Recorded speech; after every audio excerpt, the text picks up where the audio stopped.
Oi, eu sou a Grazi e esse é o 15 Minutos com a Bíblia. No vídeo anterior, falamos um pouco sobre a insubordinação de Joabe. Ele interpelou o rei de uma forma muito incisiva, mas Davi não disse nada. Não repreendeu nem o puniu por ter executado Abner traiçoeiramente. A atitude de Davi é questionável, pois um rei não poderia permitir que o comandante de seu exército agisse contra sua vontade. Fique imaginando se algo assim acontecesse com Nabucodonosor ou Artaxerxes. Certamente não sobraria Joabe para contar a história. A conduta permissiva e excessivamente tolerante de Davi serão um traço forte em seu caráter, e isso fará com que sua família não tenha um líder dentro de casa em quem se espelhar. Como líder de uma nação, Davi foi um grande homem, honrado e temente a Deus, mas como líder espiritual de sua família, ele deixou a desejar. Mesmo com a morte de Abner, que se propôs a reunir Israel em favor de Davi, a promessa de Deus seria cumprida de um jeito ou de outro. Quando Deus abriu uma porta, não há quem possa fechá-la. Nesse capítulo, veremos que com a morte do filho de Saul, Isbosete, e do comandante Abner, aquilo que já era anseio dos israelitas se concretizará. O interessante é que serão as autoridades de Israel que irão até Davi e irão ungí-lo rei perante toda a nação. Os planos de Deus às vezes parecem tardar para se cumprir, mas uma coisa é certa: na ocasião oportuna, depois de atingido o tempo necessário de preparação, eles certamente acontecerão. Capítulo 5: Davi torna-se rei de Israel. Representantes de todas as tribos de Israel foram dizer a Davi em Hebrom: Somos sangue do teu sangue. No passado, mesmo quando Saul era rei, eras tu quem liderava Israel em suas batalhas. E o Senhor te disse: Você pastoreará Israel, meu povo, e será o seu governante. Então todas as autoridades de Israel foram ao encontro do rei Davi em Hebrom.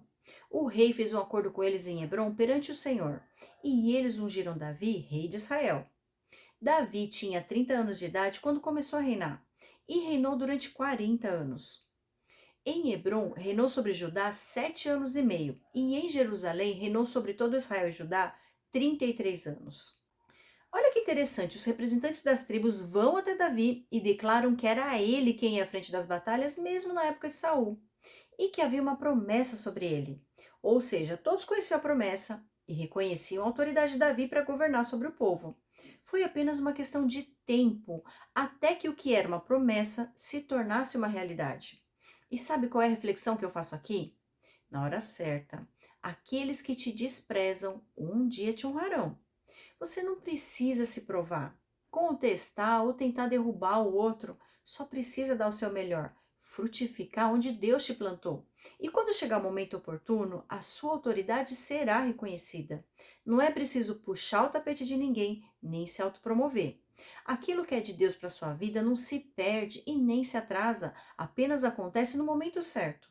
Davi recebeu a primeira unção na adolescência e aos 30 anos foi ungido perante todo Israel. A espera foi até curta quando comparada ao tempo de seu reinado, 40 anos.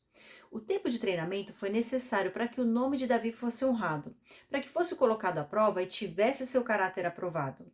Como vimos nas diversas situações em que ele foi fiel ao Senhor. Versículo 6: A conquista de Jerusalém. O rei e seus soldados marcharam para Jerusalém para atacar os jebuseus que viviam lá.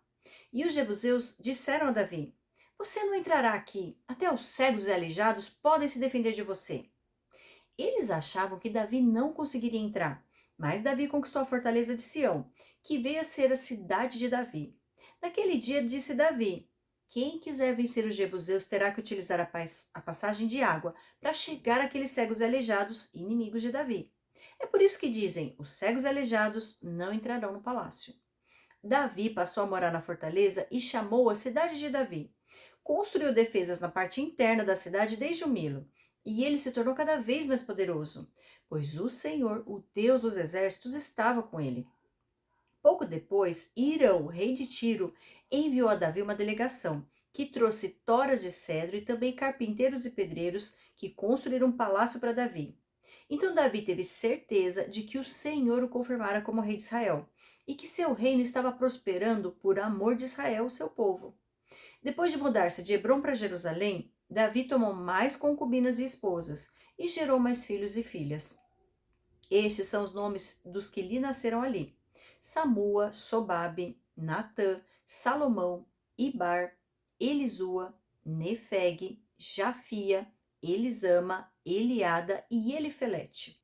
Davi certamente não brincava em serviço. Logo que é ungido rei de todo Israel, a primeira coisa que ele faz é marchar em direção a Jerusalém para derrubar os jebuseus e conquistar a cidade. Há muito tempo esse povo deveria ter sido derrotado, mas por ser uma cidade fortificada, ninguém até então tinha sido capaz de conquistá-la. Davi soube usar uma boa estratégia, utilizar a passagem de água para adentrar a fortaleza. Embora não tenha tanto destaque assim na Bíblia, creio que essa tenha sido uma vitória relevante, pois até hoje Jerusalém é uma região importante para toda a fé judaica e cristã. E após esse feito, até o rei de Tiro fez questão de construir um palácio para Davi.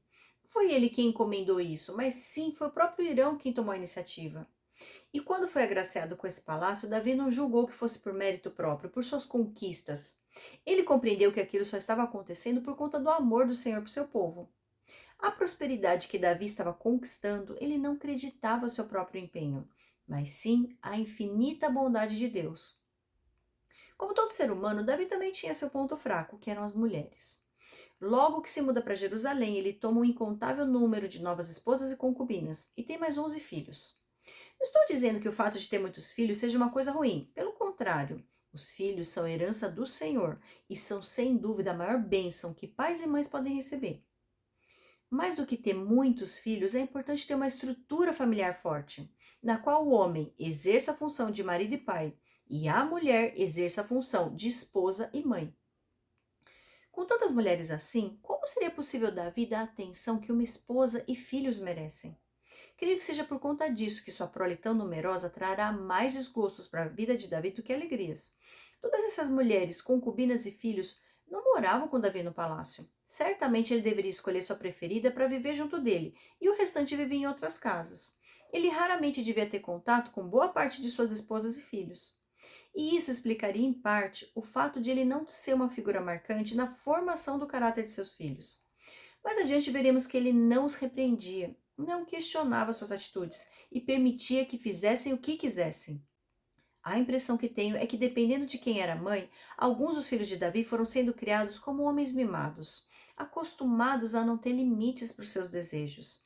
Não tinham temor do Senhor como norteador de suas ações e saíam por aí fazendo o que bem entendiam. Mas essas serão narrativas que veremos ao longo dos próximos capítulos. Versículo 17. Davi derrota os filisteus. Ao saberem que Davi tinha sido ungido rei de Israel, os filisteus foram com todo o exército prendê-lo. Mas Davi soube disso e foi para a fortaleza. Tendo os filisteus se espalhado pelo vale de Refaim, Davi perguntou ao Senhor: Devo atacar os filisteus? Tu os entregarás nas minhas mãos? O Senhor lhe respondeu: Vá, eu os entregarei nas suas mãos. Então Davi foi a Baal-Perazim e lá os derrotou, e disse: Assim como as águas de uma enchente causam destruição, pelas minhas mãos, o Senhor destruiu os meus inimigos diante de mim. Então aquele lugar passou a ser chamado de Baal-Perazim. Como os filisteus haviam abandonado seus ídolos ali, Davi e seus soldados os apanharam. Mais uma vez os filisteus marcharam e se espalharam pelo vale de Refaim. Então Davi consultou o Senhor de novo, que lhe respondeu: Não ataque pela frente, mas dê a volta por trás deles e ataque-os em frente das amoreiras. Assim que você ouvir um som de passos por cima das amoreiras, saia rapidamente, pois será esse o sinal de que o Senhor saiu à sua frente para ferir o exército filisteu. Davi fez como o Senhor lhe tinha ordenado e derrotou os filisteus por todo o caminho, desde Gibeon até Gezer. Os filisteus foram inimigos ferrenhos de Davi ao longo de seu reinado. Assim que ficam sabendo que foi ungido rei, saem para prendê-lo. E antes de tomar qualquer atitude, Davi consulta o Senhor para confirmar se deve ou não atacar. E prontamente ele responde que deve ir, pois entregaria o inimigo em suas mãos. E sabe uma reflexão que me surge aqui? Por que Deus sempre respondia os questionamentos de Davi, mas manteve-se em silêncio quando Saul fez a mesma pergunta? Saul não recebeu nenhuma resposta do Senhor e acabou indo se consultar com uma médium, como vimos no capítulo 28 de 1 Samuel. E a conclusão que chega é a seguinte: Deus não se comunica com aqueles que recorrem a Ele somente por interesse, em momentos de dificuldade. O que o Senhor espera de nós é um relacionamento de filhos com seu Pai Celestial. Precisamos entender que Deus não é uma carta na manga que acionamos quando precisamos.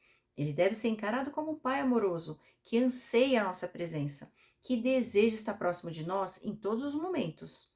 Todo pai quer fazer parte da vida de um filho, ensinar, repreender, participar das conquistas, mas também apoiar em momentos de dificuldade. E é esse tipo de relacionamento que precisamos desenvolver. Através da oração diária e constante é que nos relacionamos com Deus. É nesses momentos de intimidade no secreto que Ele molda o nosso caráter, nos faz reconhecer nossos erros e pedir perdão. Ele age como nosso Pai e nos corrige. E é essa proximidade com Ele que nos torna pessoas melhores a cada dia. Assim, podemos nos assemelhar mais e mais a Cristo. Davi era tão dependente de Deus que na segunda vez que os filisteus se levantam, ele não pensa duas vezes. E pergunta novamente se deve ou não atacar. E o Senhor não apenas declara que sim, como também dá uma estratégia diferente dessa vez. Por mais que conquistemos vitórias em nossas vidas, não devemos jamais perder a dependência de Deus e achar que damos conta de tudo sozinhos. A palavra nos ensina a consagrar todos os nossos planos a Deus, para que sejamos bem-sucedidos. E Davi se atentava a isso. Deus concedia sucessivas conquistas a Davi, pois sabia que ele não exultaria a si mesmo quando fosse vitorioso. Ele nunca quis tomar a glória que pertencia exclusivamente ao Senhor. Ele era um homem grato e consciente de sua dependência de Deus. Por mais que prosperasse, a arrogância não tinha espaço em seu coração. E sabe qual é a lição que eu aprendo? Como Pai amoroso que é, Deus não tem motivo para reter bênçãos de nós. Ele só precisa ter a certeza de que quando nos abençoar, não vamos nos esquecer dele. E eu te espero no capítulo 6.